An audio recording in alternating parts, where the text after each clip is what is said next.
this a couple of different ways. I recommend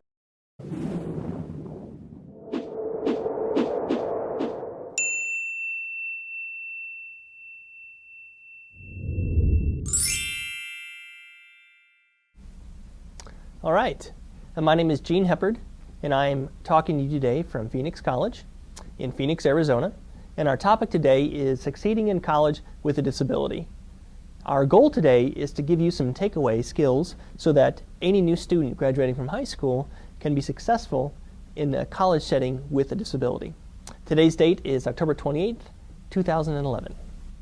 Okay, so we're going to talk about succeeding in college with a disability today.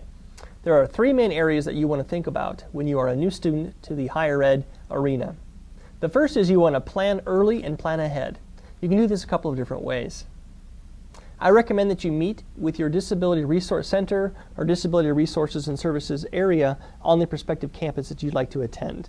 You can do this while you're still in high school. You can also do it after you graduate high school. But keep in mind that things are done very differently in K through 12 than they are done in higher ed. The first thing you want to take with you when you meet with a new DRC or DRS officer is your paperwork, your documentation, if you will. Make sure that it's current, it's up to date, and that it's organized. Now, typically when you go to college, you need documentation as an adult. So in high school, at 16 and a half, you are tested or should be tested as an adult. That documentation is going to be your key to getting accommodations once you're in college. If you don't know about that, ask your transition coordinator or your special ed teacher at high school, and they will help you out with getting that information done. That's very important because in higher ed, in college, if you do not have a normed test as an adult, you will not get the accommodations that you're expected to or used to getting in high school. The second thing you want to do is you want to make an appointment with your DRC or DRS officer to fill out any paperwork. Now here at Phoenix College, we have a process that takes about 20 to 25 minutes for you to fill out paperwork. It's called a student information form. That information form creates a folder for you to have a confidential file on our campus. That folder is current as long as you're a student here at Phoenix College. Once we have that in place, we will help you with all the other information you need.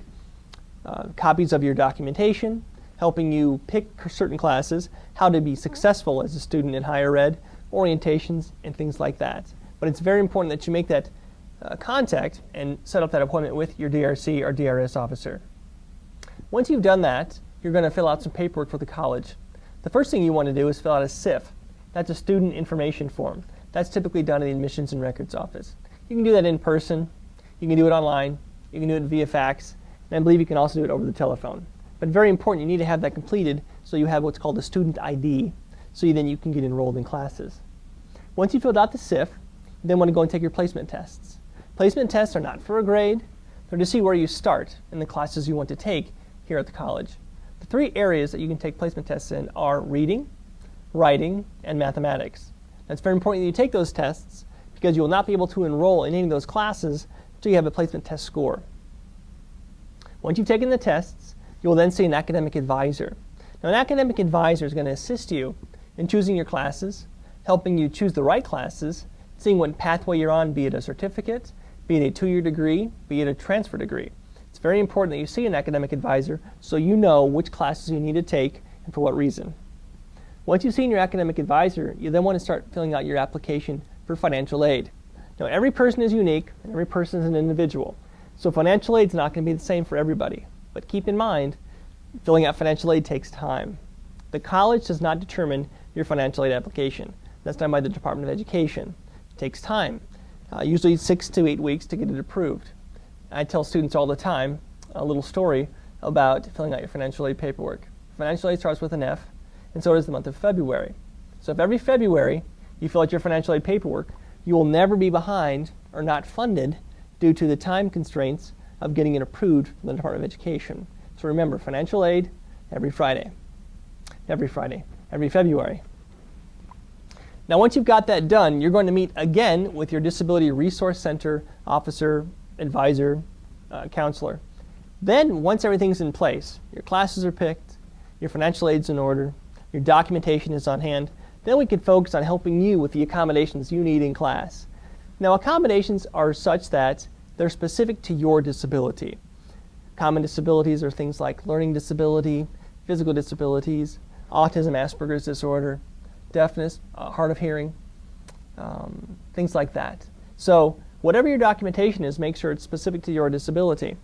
We help you with in-class accommodations. Those can be things such as note-taking assistance, extra time on tests, preferential seating, ASL sign language interpreters in class, audio recording of lectures, things of that nature, memory aids or devices, private testing rooms with minimal distraction. All of those things are components of getting accommodations in higher ed. But again, remember, you have to have documentation to support what accommodations you're requesting. Once we fill out the student information form and we know what your documentation is and what your disability is, we will then sit with you every semester and go over what classes you're taking and what accommodations you're going to utilize for that semester.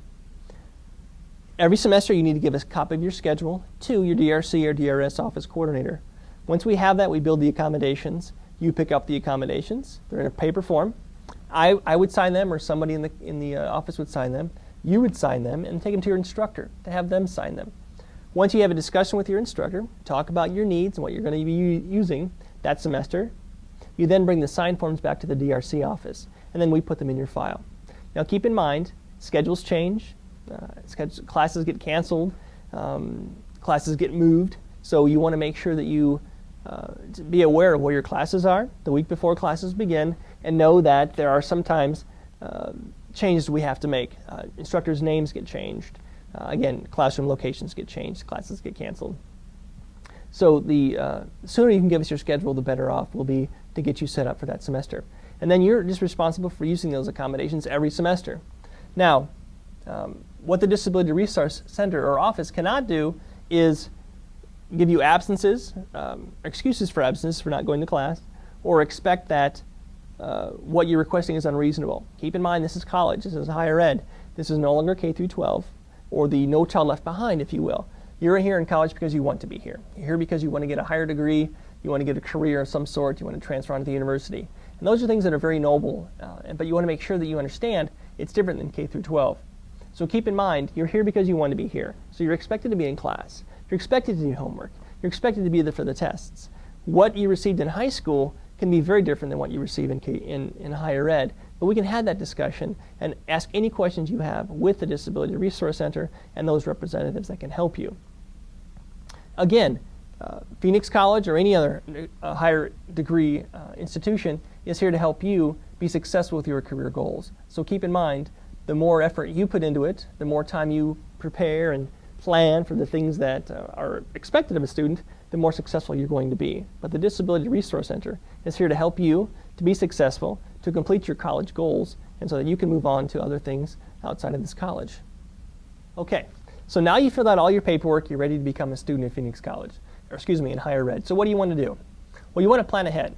So I would recommend a day or two before your classes begin, go to the campus, walk around the campus, get to know the campus, know where things are located, know where the parking is located, know where the bus stop drop-offs are located, know where things like Dial-A-Ride or community service providers drop off students that are getting driven to the campus, know where the cafeteria is at, know where ATMs are located, and know where the Disability Resource Office is located and where the faculty offices are located. Now keep in mind, college campuses are a little more spread out than high school campuses. So each college, if you will, is its own entity. So you have the nursing college, you have the liberal arts college, you have the life science college, you might have mathematics college, things like that. And those instructors are housed in those buildings or in those areas. So you'll want to know where those are located based on the schedule you're taking for that semester.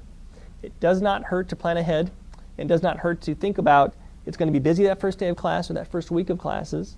It's going to be haphazard. There's a lot of new students there that don't know where they're going. But the better that you can prepare for your success, the more comfortable you're going to be, and the better received you're going to be in the classroom. You're going to be relaxed.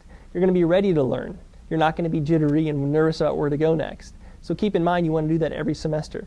Now if you are sight impaired or visually impaired and you need assistance with navigating the campus, just make the appointment with your Disability Resource Center officer or coordinator, and they will take the time to show you where your classes are located. They'll map out the campus for you.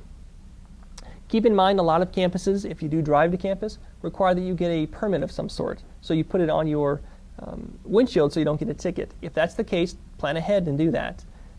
Know where other services on campus are located, where the counseling service is at, Where is campus safety located? How do you navigate multiple campuses? Are all your classes on the same campus?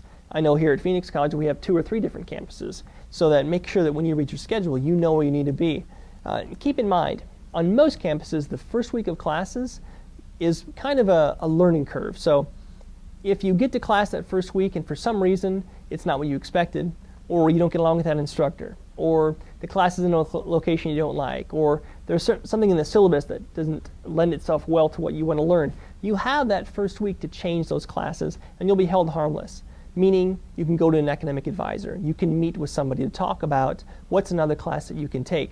If you do not change it that first week, you're going to be held liable to be in that class for the next 15 weeks. So keep in mind, you've got that first week to change your setup, to change your class schedule. After that, you're going to be in that class for the next 15 weeks. So plan ahead.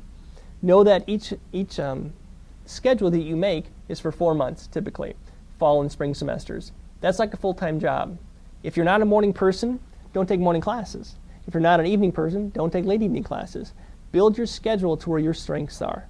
So if you know that you learn best in the hours of 10 to 2 every day, then try to pack your classes in those hours so that you're at your best to learn. Keep in mind, this is a long time. It's like a full-time job for the next 4 months. You're expected to pass your classes in order for you to keep your financial aid, but you're also expected to perform in the class. So there's classroom activities, there might be homework outside of the classroom, there might be projects you're expected to complete outside of the classroom. So make sure you know that before you commit to that 4-month schedule. And also keep in mind, you have to perform as a passing grade in order for you to continue to get financial aid. So what is a passing grade? C or better. Make sure that you do get a C or better. If you're not, make sure you talk to your instructors, talk to the counselor. Somebody can help you to maybe build that grade up to get that to a passing grade. Because if you do not pass all your classes and you are requiring financial aid to pay for your classes, you will be held accountable for that. The last thing you want to do is fail out of classes due to not being able to receive any more financial aid. All right, some students who go to college also utilize community service to help them be successful in college. One of the biggest providers that you might have that you've utilized before is called vocational rehabilitation. Now, vocational rehabilitation will assist you in going to college as well as being successful. After college, their main focus or their main goal is gainful employment. So keep in mind, if you're going to Phoenix College or some other degree institution in higher ed, you want to work in tandem with that VR counselor. So what does the VR counselor need to know? Well, they need to know your class schedule. They need to know your financial aid status, whether or not you're getting the Pell Grant or receiving the Pell Grant, or student loans, or other scholarships. Because any monies that you get from financial aid that don't cover the cost of tuition, Voc Rehab can potentially help you with. They also need to know what you need assistance with regard to learning and being successful. That might include some type of software, adaptive technologies. Maybe it's a laptop computer. Maybe it's a LiveScribe pen. Maybe it's tutoring outside of the classroom. Maybe it's assistance with transportation. All of those things you want to discuss with your VR counselor. Now keep in mind, if you do this ahead of time and proactively, you're not going to be waiting for them while you're trying to be successful in class. So you always want to plan ahead. You want to plan ahead with any community service that you're using. Whatever's available to you, make sure you tap into it and use it to its full potential. Keep in mind, though, you also have to pass your classes for these services to continue. Here at Phoenix College, in our office, we work very closely with Voc Rehab counselors to assist those students to make sure that they are successful. We meet at least once a semester and see how the student's doing and how we can better assist them if they're not doing too well in their classes. But keep in mind, you, the student, as an adult learner, need to make sure that if you need assistance, make sure you ask for it, either through your counselor, your DRC advisor, or your Voc Rehab counselor.